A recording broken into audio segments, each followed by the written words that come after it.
ఇక చూడుర్రి లొల్లిపాడుగాను. ఇక చూడుర్రండి తెలంగాణ ప్రాంత ప్రజలారా, ఇక చూడుర్రి.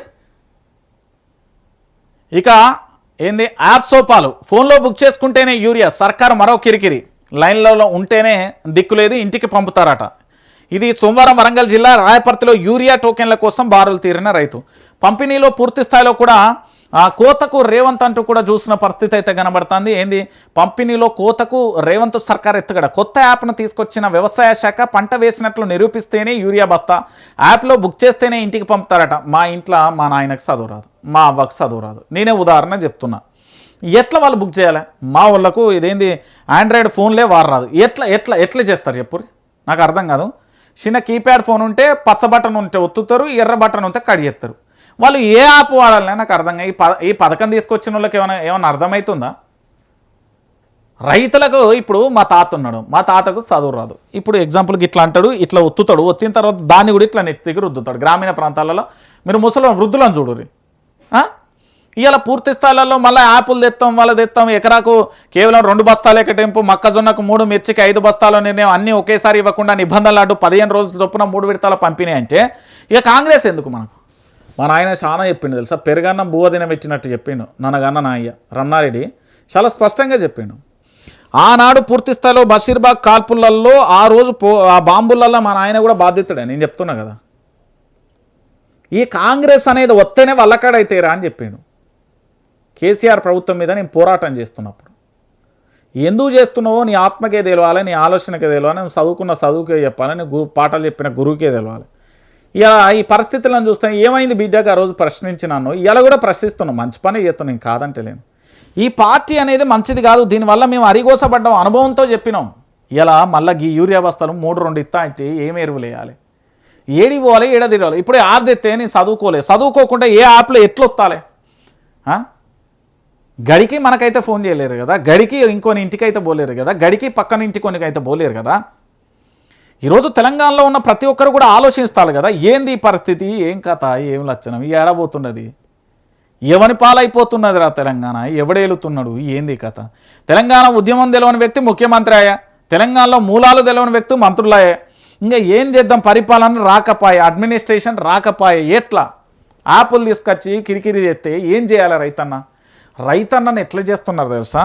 మన ఊళ్ళల్లో చెరువులు ఉంటాయి కదా, అదే చెప్తాం కదా, నాయన చెరువు, తుమ్మల చెరువు, లేకపోతే ఆ పెద్ద కట్ట చెరువు, చిన్న చెరువు, అది దాని పేర్లు పెడతాం కదా. ఆ చెరువులలో ఉండే ఆ శాప పిల్లను వలలేసి పట్టుకొచ్చి ఒడ్డు మీద వేసి గిల్ల కొట్టుకుంటా చూడు. ఈరోజు వ్యవసాయం చేస్తున్న రైతుల జీవితాలను కూడా ఈ కాంగ్రెస్ ప్రభుత్వం గట్లనే చేస్తున్నది. నేను చాలా క్లారిటీగా చెప్తాను. చేప ఒడ్డు మీదకి నీళ్ళల్లో ఉండాలి, చేప అది ఒడ్డు మీదకి వచ్చినాక ఎట్లా గిల్ల కొట్టుకుంటుందో ఈరోజు జీవితాలు కూడా గట్లనే అయిపోతున్నాయండి. చాలా బాధాకరమైన విషయం. రైతుల పక్షాన యాప్ తెస్తారట. ఇంకా ఉన్నదానికే దిక్కు లేదురా అంటే ఏదో ఉన్నది. ఇక ఏం చేద్దాం చెప్పు. ఇక దాంతోపాటుగా నిన్న మావోయిస్టు పార్టీకి సంబంధించి ఒక లెటర్ వచ్చింది. 48-50 పేజీలో ఉన్నది. ఉద్యమానికి పూజా పునాది లోపించింది, నాయకత్వ నిర్మాణం గణనీయంగా దెబ్బతిన్నది, ఉత్తర దక్షిణ ప్రాంతాలకు మార్గనిర్దేశం చేయలేని స్థితి, వెలుగులోకి Maoist party political bureau circle వివరాలు అంటూ కూడా చెప్పిన పరిస్థితి కనబడుతుంది. విప్లవోద్యమానికి సంబంధించిన మావోయిస్టు పార్టీ నిన్న ఒక లేఖ రిలీజ్ చేసింది. ఒక్క లేఖ అనలేను నేను, దాన్ని బుక్లెట్ అనొచ్చు. ఆల్మోస్ట్ ఒక బుక్లెటే రిలీజ్ చేసింది. ఆ బుక్లెట్కు సంబంధించి పూర్తి స్థాయిలో ఎట్లున్నది అంటే నేను ఒక్కసారి చెప్తా. ఆ లేఖ దాదాపుగా ఎన్ని పేజీలు ఉన్నది అంటే ఆల్మోస్ట్ నాకు తెలిసినంత వరకు మనం ఎవ్వరు కూడా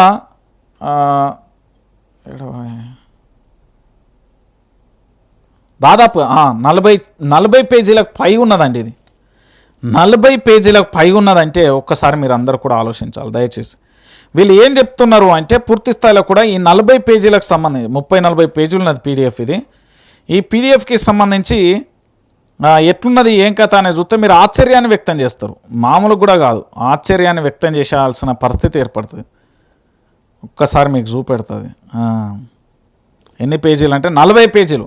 ఏమని పెట్టిల్లంటే భారత విప్లవోద్యమ ప్రస్తుత పరిస్థితి, మన కర్తవ్యాలు అంటూ సర్క్యులర్ జారీ చేసిళ్ళు, జిల్లా స్థాయి కమిటీ వరకు కూడా మొత్తం 40 పేజీల లెటర్ చేసిళ్ళు.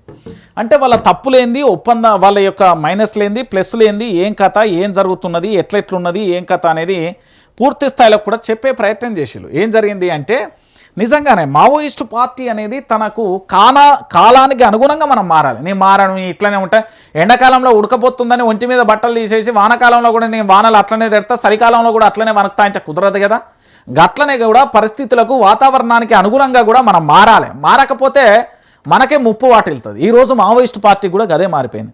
ఈరోజు మొబైల్ లేకుండా ఒక వ్యక్తి 24 గంటలు ఉండగలడు, నెంబర్ 1. రెండోది, ఇక్కడ ఉండే అవసరాలు సౌకర్యాలను వదిలిపెట్టి ఏ సౌకర్యాలు లేని అడవికి వస్తాడా. మూడోది, అందులోకి వెళ్తే ప్రాణం పోతుంది అనే పరిస్థితులు ఈరోజు వచ్చినాయి. నాలుగోది, ఇక్కడ ఉన్నది పారిశ్రామిక పెట్టుబడి వర్గాలు, అందులో ముఖ్యంగా ఆదాని, అంబానీ లాంటి వాళ్ళు ఉన్నారు. ఇప్పుడు మీరు చూడుర్రి, మణిపూర్ అనే ఘటన జరిగిన తర్వాత ఎట్లుండే పరిస్థితులు ఏమైపోయినాయో మీరు చూసిన పరిస్థితి కనబడుతుంది. సో గట్లనే రోజు రోజుకు విద్యా వ్యవస్థలో కానీ గొప్పగా చదువుకోవచ్చు, మీరు గొప్ప ఉద్యమాలు చేసిన నేను కాదంటలేను. కానీ ఇప్పుడున్న పరిస్థితులలో మాత్రం చాలా ఘోరమైన పరిస్థితులు ఉన్నాయి, చాలా భయంకరమైన పరిస్థితులు ఉన్నాయి. ఒక మాటలో చెప్పాలంటే మనం ఊహించని తారాస్థాయిలో పరిస్థితులను. మావోయిస్టు పార్టీకి సంబంధించి ఆనాడు ఉద్యమం ఎట్లా అంటే మా గూడాలలో, మా పల్లెలలో, మా గ్రామీణ ప్రాంతాలలో ఒక తల్లికి అన్యాయం జరిగినా, ఒక చెల్లెకి అన్యాయం జరిగినా, ఒక వృద్ధుడికి అన్యాయం జరిగినా, ఒక వికలాంగురాలకు అన్యాయం జరిగినా, ఒక గ్రామ పెద్ద తప్పు చేస్తే బహిరంగంగా శిక్షించడు. ఆనాడు ఉన్న పరిస్థితులలో అది అవసరం. ఈనాడు పూర్తి స్థాయిలో ఫలానా వాళ్ళు తప్పు చేశారట, ఎమ్మెల్యేలు పందికొక్కు లెక్క ఎట్లా అంటే మామూలుగా కాదు. భూ కబ్జా ఉన్న ఎమ్మెల్యేలు లేరా? అక్రమాస్తుల చిట్టా ఉన్న ఎమ్మెల్యేలు లేరా? ఏంది అక్రమ దోపిడీ ఎమ్మెల్యేలు లేరా? బహిరంగంగా మర్డర్లు చేసిన ఎమ్మెల్యేలు లేరా? మర్డర్ కేసులు ఉన్న ఎమ్మెల్యేలు లేరా? ఎంతమంది లేరు? వీళ్ళని ఏమైనా శిక్షించిల్లా? నేతల కాడికి వచ్చేటాలకు ఏమైపోయింది అనే భావజాలం కూడా ఏర్పడుతుంది. ఇంకోటి, మావోయిస్టు పార్టీకి సంబంధించి ఇన్ఫార్మర్ అనే నెపంతోనే ఆయా ఏవైతే గ్రామాలు గూడాలు సపోర్ట్ చేసిన వాళ్ళ కాడ కూడా అది చేష్టాలకు వాళ్ళల్లో నమ్మకం కూడా సన్నగిల్లిపోయింది. ఇంకొకటి, అడవులలో జీవితం కొన్నాళ్ళ వరకే పరిమితం అయిపోయింది. ఇప్పుడు ఎందుకు అంటే శాస్త్ర సాంకేతిక పరిజ్ఞానం అభివృద్ధి చెందిన మనం ఆధునిక యుగంలో ఉన్నాం. అడుగుపెట్టిన తర్వాత పలానా రంజిత్ ఎక్కడున్నాడు, పలానా రంజిత్ పొద్దుగా లేచి ఏం చేస్తాడు, రాత్రి వరకు ఏం చేస్తాడు, A to Z డాటా పోలీసుల దగ్గర ఉంటుంది. గట్లనే ప్రతిదీ కూడా మనం వాడే మొబైల్ ఫోన్ ఏదైతే ఉందో ఆ ఫోన్ మొత్తం మనల్ని దొరకబట్టేస్తుంది. ఇంకొకటి ఏంటంటే మనిషి ఎక్కడున్నాడో క్యాప్చర్ చేయగలుగుతాయి ఈరోజు ఉన్న టెక్నాలజీ. డ్రోన్లతోని హెలికాప్టర్లతోని కర్రెగుట్టలలో పూర్తి స్థాయిలో ఏంటంటే ఫైరింగ్ జరిగింది. తెలుసా? ఇది చాలామందికి తెలియదు. హిడ్మా ఎట్లా చనిపోయింది, ఏం కథ, నిజాలు వాస్తవాలు అతి త్వరలోనే ఏంది అంటే ఒక బ్లాస్ట్గా నేను వార్త దాన్ని తీసుకొస్తున్నా. అయిపోయింది, ఎపిసోడ్ క్లోజ్కి వస్తుంది, అది తీసుకొచ్చి నేను టెలికాస్ట్ చేస్తాను. సో పరిస్థితుల అనుగుణంగా మావోయిస్టు ఉద్యమం అనేది మారలే. మీరు ఇంకొక వరకు కూడా చూడండి, నేను మొన్న లొంగిపోయిన ఆశన కానీ, వేణుగోపాల్ కానీ, లేకపోతే ఇంకోలు ఎవరైనా కావచ్చు, అక్కడ కూర్చున్న 200 ముఖాలు చూడండి, అందరూ ఆదివాసీ గిరిజన తెగలకు సంబంధించిన బిడ్డలే. ఇక్కడ నుండి పోయినోళ్ళు ఎవరు లేరు. పోయినోళ్ళు ఎమ్మటే ఎన్కౌంటర్ అవుతారు, మళ్ళీ వస్తారు, గంతే అవుతుంది. ఇప్పుడు మన వరంగల్కు సంబంధించి హుజురాబాద్కు సంబంధించి పిల్లవాడు డాక్టర్ ఆయన. ఆ పిల్లవాడు పోయిండు, ఎప్పుడు పోయిండో ఎందుకు పోయిండో తెలియదు, వచ్చటాలకు అయిండు. వాళ్ళ తల్లికి గర్భకోశే కదా. ఇప్పుడు తెలంగాణ ఉద్యమం ఉన్నది, 1200 మంది విద్యార్థులు అమరవీరులైండు. ఆ తల్లి గర్భకోశ. ఈరోజు ఆ తల్లికి, ఆ తండ్రికి జ్వరం వచ్చినా, కడుపు నొప్పి వచ్చినా, కాలొచ్చినా, పక్షవాతం వచ్చినా, ఏది రావద్దనే కోరుకుంటాను నేను. 1000% కాదు, ఇన్ఫినిటీ టైం కోరుకుంటా. కానీ ఏదన్నా జరిగితే ఆ టైంలో అయ్యో నా కొడుకుంటే అటు తీసుకెళ్ళి, అయ్యో నా కొడుకు ఇంటే ఇటు తీసుకెళ్ళి, అయ్యో నా బిడ్డ ఉంటే ఇటుకి తీసుకెళ్ళి, ఆ తల్లి బాధపడదా అండి? అట్లనే మావోయిస్ట్ పార్టీలో కూడా వెళ్ళిన వాళ్ళు అట్లనే ఉంటారు కదా. ఏ తల్లి అయినా కన్నపేగే కదా. 9 నెలలు తన గర్భంలో మోస్తుంది కదా. మోసిన తర్వాతనే కదా జన్మనిచ్చేది.